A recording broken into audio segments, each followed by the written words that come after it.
চোখের পাতা করছে ব্যথা, শেষে বুঝি পানি। রক্তগুলো টলমল ঝরবে এবার জানি।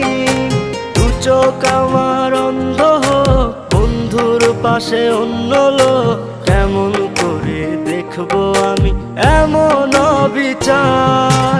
খোদার কাছে মোনাজাতে বলি বারে বার, কেন সে প্রাণ বন্ধু হইল না আমার। নই কি আমি তার যোগ্য, নাকি আমার এমন ভাগ্য?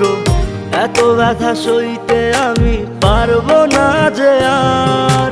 খোদার কাছে মোনাজাতে বলি বারে বার, কেন সে প্রাণ বন্ধু হইল না আমার। খোদার কাছে মোনাজাতে বলি বারে বার।